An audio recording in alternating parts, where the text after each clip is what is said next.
Notes on resident foreign corporation and types of passive income. First, what is resident foreign corporation? A resident foreign corporation is a company that's organized abroad but doing a business here in the Philippines. Because they operate here, they are subjected to the tax and income that is earned within the country. For example, companies like Shell, Toyota, and Nestle Philippines are considered resident foreign corporation because they operate here inside the Philippines, but they are owned by foreign entities. Okay. Next is gross Philippine billing or GPB. GPB. This refers to the total revenue earned from transporting passenger, cargo, or mail that originated from the Philippines in continuous and uninterrupted flight. What importance here that does not matter or sa may importante nga dili nag-matter diri where the ticket was bought or where it was paid. As long as the flight start in the Philippines, it is included as GPB. Also, even the ticket are revalidated or exchanged or even transferred to another airline, it is still considered as GPB if the passenger board in the Philippines.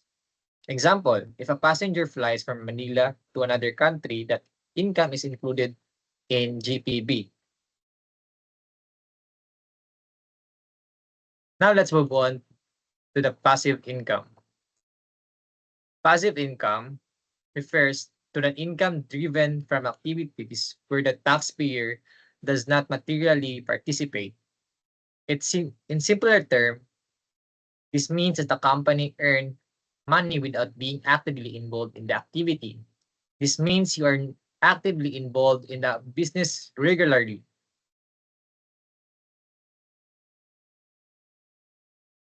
Okay.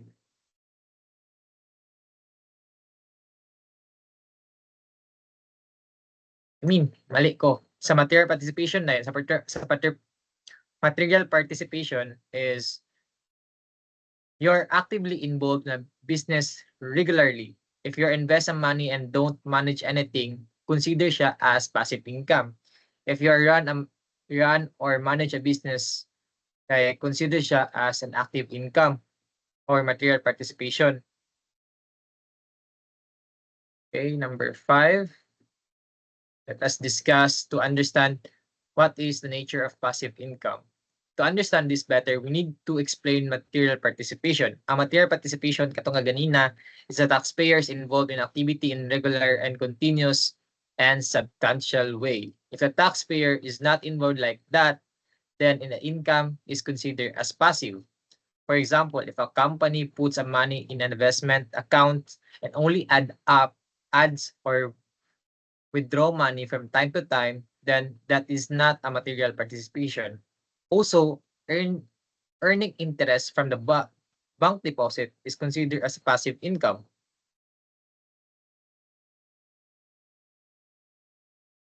Okay. What is interest income?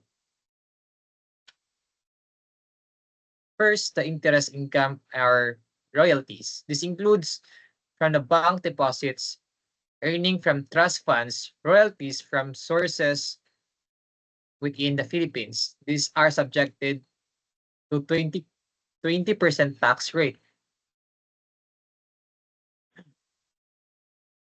Example, if a company earns 10,000 interest, the tax is 2,000.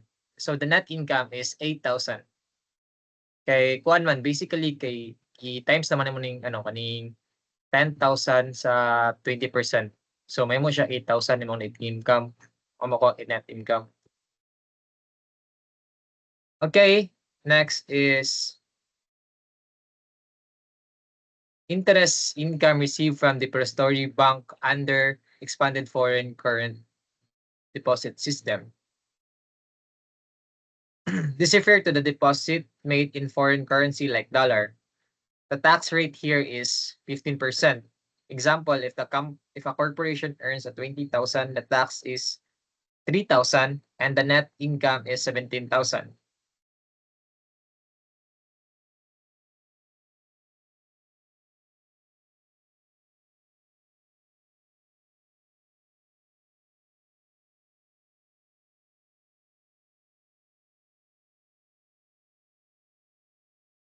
naman.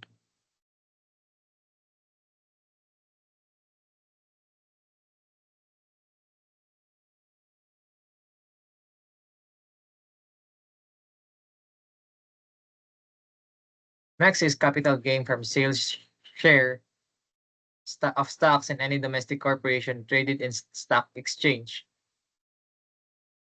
Oh, tama na yan. Muna ko din yung ibigay kong bayo pa to.